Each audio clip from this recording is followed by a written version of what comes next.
o objetivo principal aqui da página, né, dentro de tudo que eu trago, realmente é compartilhar esses conteúdos que estão relacionados tanto com a prevenção quanto com o tratamento de doenças inflamatórias, com um enfoque grande aí na inflamação crônica subclínica. As doenças inflamatórias hoje são muito comuns e têm aumentado em incidência cada vez mais, então tem doenças autoimunes e talvez pós-Covid isso aumente ainda mais, tá? Bom, mas tem aí as autoimunes, endometriose, ginecológicas, alterações intestinais, né? Síndrome do intestino irritável, mais aquelas clássicas também, inflamatórias como doença de Crohn, a retocolite ulcerativa, fibromialgia, né? Eu recebo muita pergunta sempre sobre fibromialgia, eu vou abordar um pouco sobre a doença aqui na página também, para vocês entenderem um pouco mais dos novos conceitos que estão chegando, né? Essa área é relativamente nova, então eu trabalho muito com conceitos da medicina funcional, mas não só, né? Acaba que eu englobei e aprofundei nos estudos vinculados com essas doenças crônicas por interesse próprio, primeiro, pessoal, como paciente de doença autoimune, né? E buscando a remissão e um tratamento melhor, uma qualidade de vida melhor, a remissão da atividade autoimune, né? Então, muito da minha busca veio em virtude disso. Oi, Alcione. E em seguida, claro, trouxe toda essa abordagem para a parte prática, né? E de consultório mesmo, na abordagem com os pacientes. Então, venho já há alguns anos nessa linha aí de abordagem, tá? Que inclui diversas terapias, estilo de vida, né? Eu sempre comento a importância do ajuste de estilo de vida dos pacientes, porque isso faz parte do tratamento, então boa parte da consulta também eu explico muito desses ajustes que o paciente precisa fazer para se adequar nesse conjunto de medidas que são necessárias para abordagem das doenças inflamatórias, tá? E dos sintomas, né? Porque essas doenças inflamatórias vêm aí com diversos sintomas. Às vezes o paciente nem sabe que tem uma doença inflamatória em si, mas chega ali com sintomas que tem aspectos inflamatórios. Então, a alteração do sono tá nisso. A alteração do sono, do intestino, de pele, seja acne, dermatite, a alteração no cabelo, né? Queda de cabelo, que é uma queixa muito frequente, tanto em homem quanto em mulher. E por aí vai, né? São diversas alterações físicas em termos de articulação, dores articulares, cansaço, fadiga, mas também neurológicas, né? Ontem eu fiz até um post sobre isso e abordei a neuroinflamação, então dificuldade de concentração, de raciocínio mesmo, né? E muitos desses sintomas aí são englobados no que hoje a gente chama de brain fog. Depois eu vou até fazer um post sobre isso também, tá? Que estão relacionados com essas questões inflamatórias, né? E numa escala aí, a gente pode chegar tanto ao ponto de já ter diagnóstico ou tá numa fase ainda anterior, nessa escala evolutiva das doenças, né? Nenhuma doença aparece do nada. Ela vai seguir um curso aí, tanto para o surgimento quanto para a remissão. Sempre é um processo, eu sempre falo isso com os pacientes, tá bem? Então vamos lá, entrar no tema de hoje, que é sobre o sono. Inclusive hoje é o dia, nada mais oportuno, né? Inclusive hoje é o dia mundial do sono, comemorado em 2021, né? Dia 19 de março. Então acho que tá bem apropriado a gente falar, inclusive, sobre esse tema, mas não foi pensado por isso, né? Por ser o Dia Mundial do Sono, mas acabou conjugando, e eu vi, inclusive, no Instagram algumas postagens relacionadas com o sono por ter essa comemoração aí hoje. Mas, além disso, é muito apropriado a gente falar isso em virtude realmente da imensidão de pessoas que têm distúrbios de sono, ou vão ter, ou já tiveram, porque às vezes é questão de passar por alguma alteração dessa, algum distúrbio desse em algum momento da vida, sendo que quanto mais a gente envelhece, a tendência é ter cada vez mais distúrbios de sono, porque o sono vai mudando com a idade, né? Em diversos aspectos, inclusive da própria demanda de duração de sono, isso varia também com a idade. E tem outros fatores que estão relacionados também.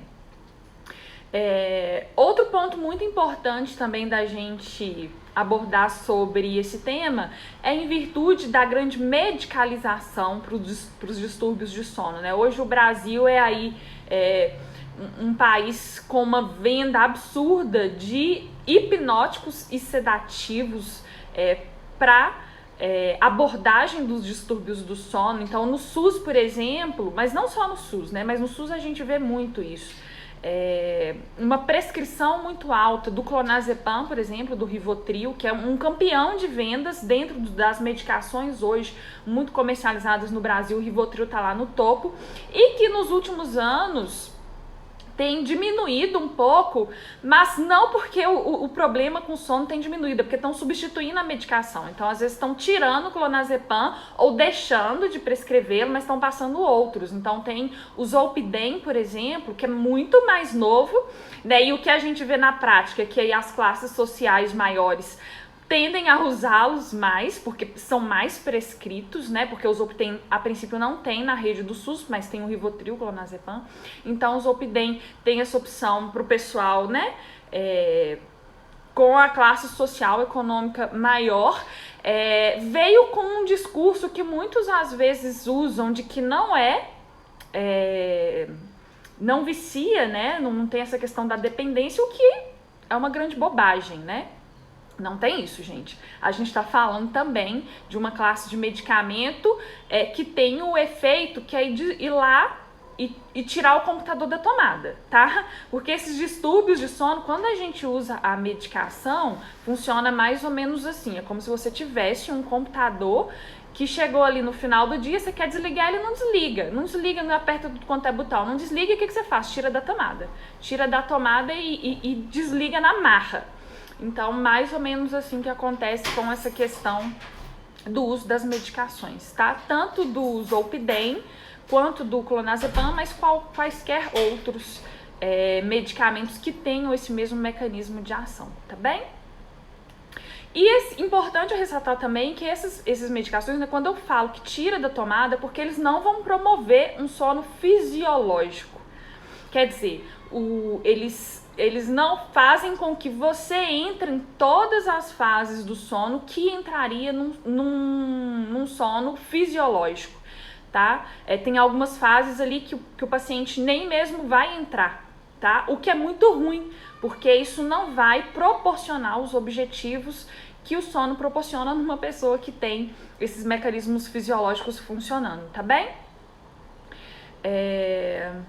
Bom, outro ponto que eu queria chamar a atenção é que além desses medicamentos, né, nessa onda aí da medicalização para os distúrbios do sono, muitos passaram a usar a melatonina, também nessa expectativa de que faça menos mal, né? Veio o Zolpidem com esse discurso, o que eu já falei que não é uma realidade.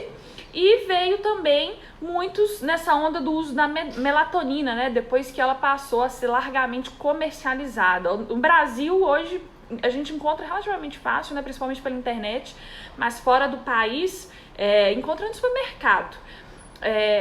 A parte ruim, uma das partes talvez ruins desse problema é que não tem muita fiscalização, principalmente essa melatonina importada. Em grandes análises já feitas, muitas vezes tem ali junto os hipnóticos, ansiolíticos, né? O midazolam, por exemplo, e outros compostos aí para darem esse start e fazerem a indução do sono não fisiológico, né? Então tem essa questão. Agora tem outra questão que talvez seja mais importante ainda, gente, é porque a melatonina também não tá atuando nas causas, né? Então eu vejo que as pessoas tendem a achar assim, é um hormônio, é natural, e com isso tendem a usar a melatonina, quando na verdade não tá atuando na causa, especialmente em pacientes mais jovens. Quer dizer,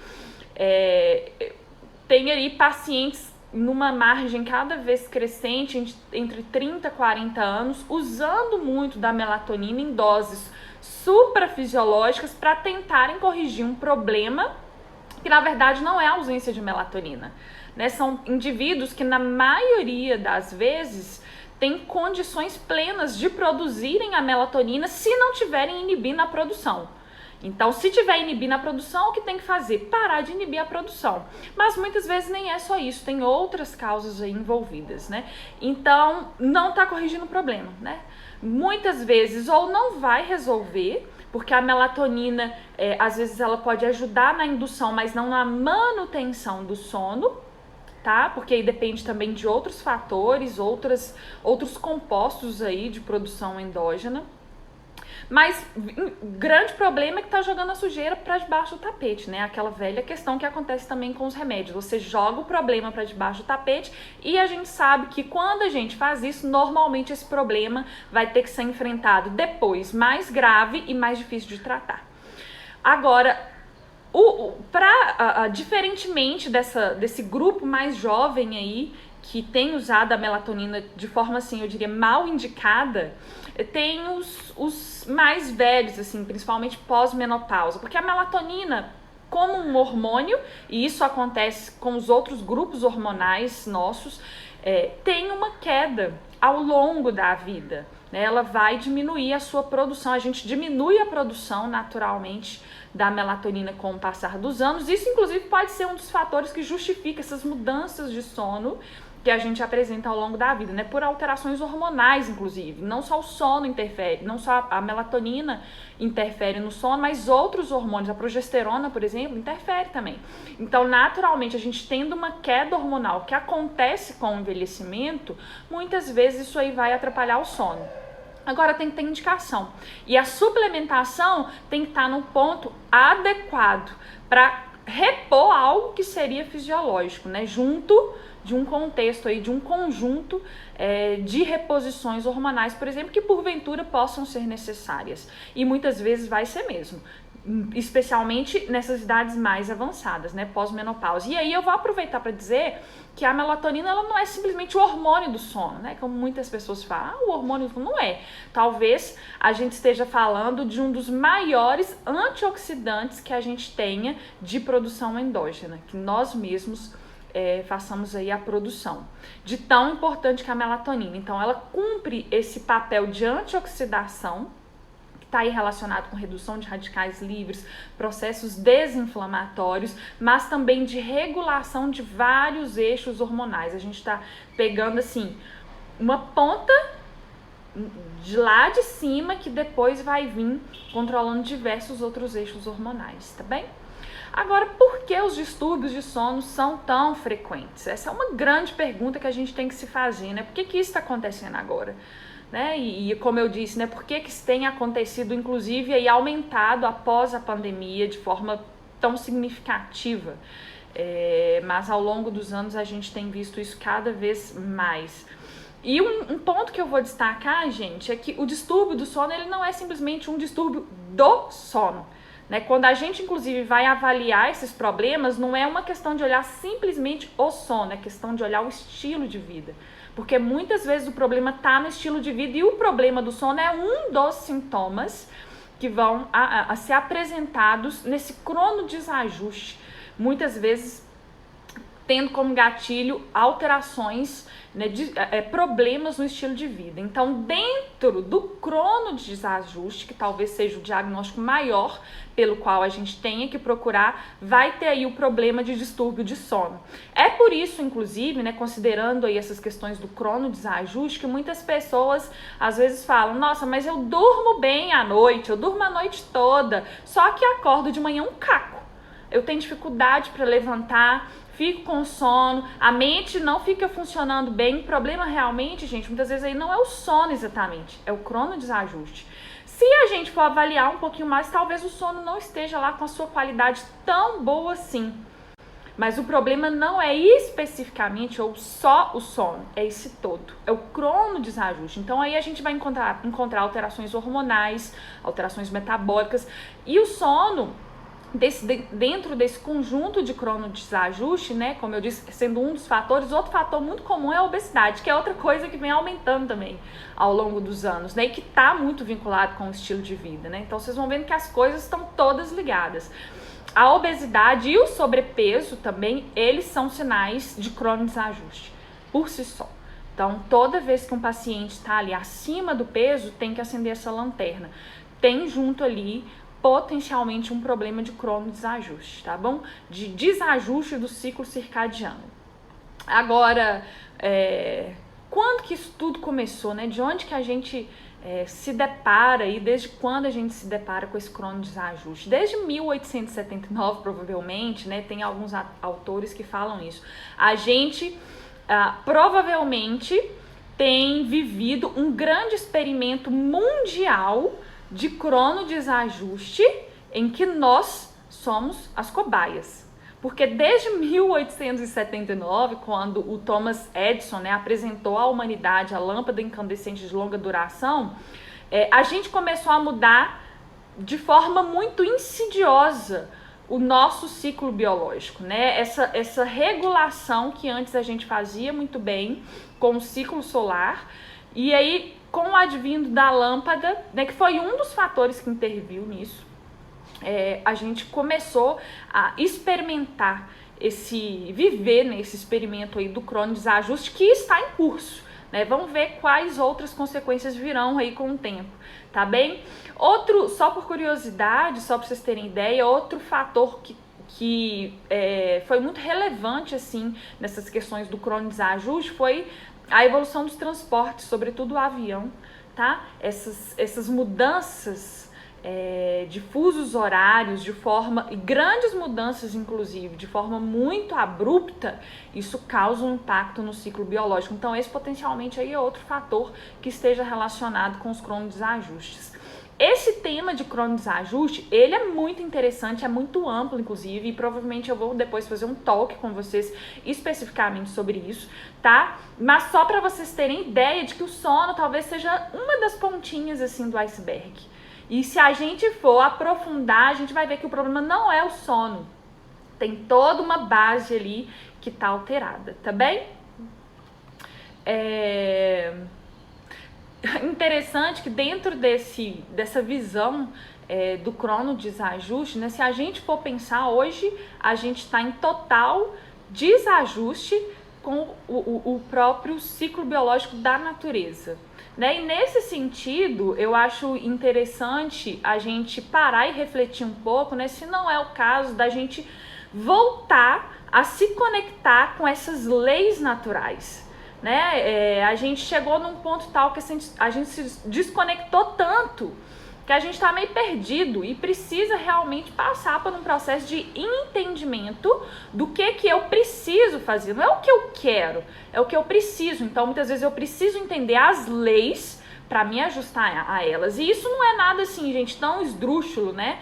Nossa, mas isso aí é anti-modernidade. Mas assim, se a gente for parar para pensar, na esquina aqui de baixo tem um semáforo e eu sei que quando tá vermelho eu tenho que parar. Porque se eu não parar e avançar o sinal, eu estou sujeita às consequências que aquele meu ato, né, aquele meu desrespeito à lei pode ocasionar. A mesma coisa eu teria de fazer em relação a essas leis que eu tô chamando aqui de leis naturais, né?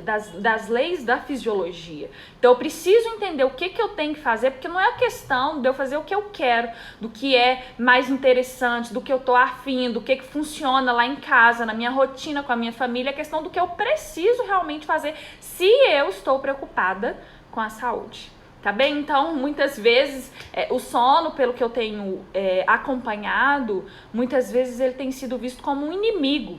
Quer dizer, pra que dormir? Eu não quero ter sono, e muitas vezes, eu vou te ser sincera, que tem pacientes que relatam exatamente isso. Dessa questão de, eu precisava trabalhar à noite, e antes eu conseguia, agora eu não tô conseguindo mais. Quer dizer, vira a noite aí, vai dormir 2 horas da manhã e por achar que agora não tá dando mais conta, que tem alguma coisa errada. Gente, o certo é dormir nesse horário. Errado é ficar acordado, errado é ficar trabalhando nesse horário. Se o seu corpo agora não tá dando mais conta, que bom que pelo menos ele tá te colocando um freio, porque tá errado. Passar essa questão de ficar virando à noite, né, e trocando esse turno de trabalho do dia para a noite. Eu vou chegar lá nesse ponto, porque essa é outra dúvida que muitas pessoas me perguntam, né? O que eu faço porque eu trabalho à noite. Então, tá bem? Mas assim, entendam isso. O sono não é nosso inimigo. A gente não foi feito para ficar acordado à noite. Se ficar, pode até ficar, mas sabendo que isso aí vai trazer impactos, né? Que o preço dessa conta aí vai ser paga, vai ser cobrada em algum momento no futuro, tá bem? Então, já pegando gancho com isso aí, essa pergunta que eu mencionei, que muitas pessoas fazem. Eu trabalho à noite, o que eu posso fazer para compensar esse ciclo meu que tá alterado? Ou, eu tô amamentando e eu acordo de 2 em 2 horas para dar o leite pro bebê. No caso das mães, tem um conforto, eu poderia dizer talvez, de que é questão de esperar. Espera que vai passar, né? Tá passando por uma fase aí que realmente é necessária, mas que vai passar. Nos casos de pessoas que optaram em fazer essa inversão do ciclo, né, e de trabalhar à noite, aí talvez seja um caso mais complicado. Por quê? Porque não tem nada, gente, que a gente possa fazer que vá substituir os efeitos do sono no nosso corpo. Dormir durante o dia não é a mesma coisa que dormir durante a noite. Não é questão de horas de sono, que é outra pergunta que me fazem com frequência. Quanto tempo eu devo dormir? Isso é muito individual. O tempo a demanda de sono está relacionada com diversos fatores. Um deles, o seu cronotipo, né? Que é um assunto que está vinculado lá, por exemplo, com o cronodesajuste, que eu vou muito provavelmente trazer aqui para vocês em breve. Mas um dos pontos é o seu cronotipo. Tá? Essa demanda de quantidade de sono pode estar relacionada com isso. Outra questão é a sua própria idade. Quer dizer, um bebê tem uma demanda de sono absurda, coisa aí de 16 horas. Absurda assim, pra gente que tá mais velho, né? Mas pro bebê é fisiológico, 16, 18 horas de sono. Uma criança, 12, né? Uma adolescente vai mais ou menos por ali. Até que a gente vai envelhecendo e potencialmente essa demanda de sono vai diminuindo. Agora sim, uma margem. Tem até como a gente fazer cálculos em relação a essa demanda, mas depois eu falo sobre isso também quando a gente falar de cronodesajuste. Mas assim, uma margem entre 6 horas e meia e 8 horas é a margem mais comum. Você deve estar alguma coisa ali dentro, na sua idade adulta. Sendo que raro, muito raro, você vai conseguir ter todos os benefícios de um sono fisiológico dormindo menos do que 6 horas e meia. Dificilmente a sua demanda fisiológica é menor do que 6 horas e meia. Então, se você está dormindo menos de 6 horas e meia de sono e acha que está bem com isso, provavelmente está havendo ali em algum momento algum mecanismo de compensação, mas isso aí uma hora a corda vai arrebentar e vão aparecer mais sinais dessa demanda que ficou reprimida aí, tá bem? Que é no futuro que a gente vê muitas vezes com o aparecimento, por exemplo, de doenças inflamatórias, entre elas as autoimunes, tá? Na prática é o que a gente observa. Então, assim, gente, voltando àquele ponto, o que eu posso fazer se eu trabalho à noite? Você pode tentar, de alguma forma, compensar hipertrofiando outros pilares, né? E aí entra a suplementação, atividade física, a alimentação. Agora sim, nada disso vai substituir o seu sono fisiológico do período da noite, tá bem? E para as mamães é questão de esperar, né? Tenta com certeza compensar com todos esses fatores também, a suplementação, a alimentação, a atividade física, né? A rede familiar para ajudar ali no manejo do estresse, que habitualmente acontece também, né? No período tanto gestacional, mas sobretudo pós-parto e de amamentação, né? E esperar essa fase passar, tá bem? Para aqueles que acordam 2 vezes à noite, toda noite para fazer xixi, né? Que é outra coisa que me perguntam também com muita frequência. E aí? Bom, gente, eu diria, isso aí demanda uma avaliação individual, mas eu já adiantaria para vocês que isso aí é sinal de que tem algum nível, algum grau de cronodesajuste. Por quê? Porque naturalmente, fisiologicamente, a atividade dos nossos órgãos entra num período de descanso mesmo durante a noite. Então, ninguém acorda à noite assim com fome. Não vou falar ninguém, porque eu nem posso falar isso, porque tem gente que faz isso, acorda à noite pra fazer refeição no meio da madrugada. Mas assim, isso não é normal, tá? Não é normal ninguém acordar com fome à noite, não é normal acordar no meio da noite, né, pra ir comer, não é normal ninguém acordar no meio da noite pra ir ao banheiro, nem fazer xixi, nem mesmo cocô, não é normal isso. Então, as pessoas acham que xixi é uma coisa rápida, vai lá e volta, mas potencialmente isso é um indício de que já tem alguma coisa errada. Tá? É questão aí de avançar nessa avaliação para identificar pontos do cronodesajuste. Se você volta a dormir rápido, talvez, aqui, volto a dizer, talvez o problema não seja o sono em si, mas o cronodesajuste. Talvez você até esteja completando o seu sono com todas as fases necessárias sem grandes impactos, apesar de não ser algo assim tão natural. Mas se isso está acontecendo, é aquilo. Às vezes tem algum grau de cronodesajuste que precisa ser avaliado, tá bem?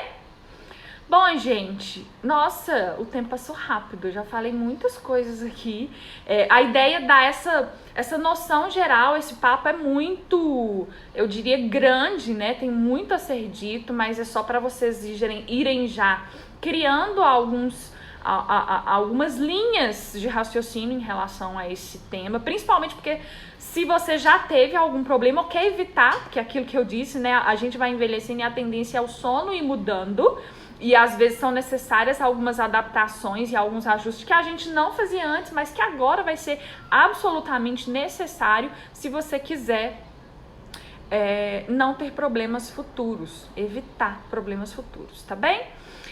Eu vou continuar esse papo provavelmente depois, inclusive porque muita gente acha que dormir bem é uma questão simplesmente de ter uma rotina da noite adequada. E não é, tá? Por isso que a gente fala do cronodesajuste, né? O que acontece à noite está muito ligado, inclusive, com o dia. A sua qualidade de sono está muito vinculado com a forma como você viveu o seu dia, inclusive com distúrbios de ansiedade, que muitas vezes a pessoa acha que não tem, que tá tudo bem, que não tem estresse algum, mas o sono ou a forma como você acorda já vão sinalizar que tem algum problema. Então não é simplesmente, gente, cair numa rotina de que eu vou fazer tudo que tenho que fazer durante o dia, da forma que der, e come a hora que quiser, e pulo o café da manhã porque eu não acordei com fome. Isso aí é outra coisa que tem que ser avaliada, né? Por que você não tá tendo fome de manhã? Porque deveria. A princípio você deveria ter fome sim de manhã, e tomar o seu café da manhã, inclusive como uma estratégia para regulação do ciclo circadiano. Mas aí o que acontece? A pessoa acha que tá tudo bem, faz isso e belisca. A alimentação, a forma de se alimentar, muitas vezes é outra fonte de cronodesajuste, né? Não é questão simplesmente de comer o que é certo, é comer o que é certo na hora certa. Está relacionado também com a qualidade dos seus eixos hormonais, dos seus ajustes durante o dia e durante a noite e potencialmente com a sua qualidade de sono, tá bem? Bom, mas a gente deve falar mais sobre isso depois, inclusive dessas estratégias que podem ser adotadas tanto nessa rotina de dia quanto na rotina da noite, tá bem? Pra gente ir ajustando, tanto para prevenção quanto para o tratamento, tá bem? Espero que tenham gostado. Enviem suas dúvidas pelo Instagram, que conforme for eu vou compartilhando, não só em talks, mas também nos stories, respondendo a algumas perguntas. Espero vocês na próxima semana, tá bem? Certamente terá outro talk aqui e a gente vou lançar o tema para vocês na página e conto com a participação de vocês e outras pessoas mais, tá? Podem compartilhar aqui esse talk, esse vídeo, tá bem? E convidarem outras pessoas para contarem aqui com o conteúdo compartilhado. Obrigada também. Um beijo para vocês. Até mais. Um beijo.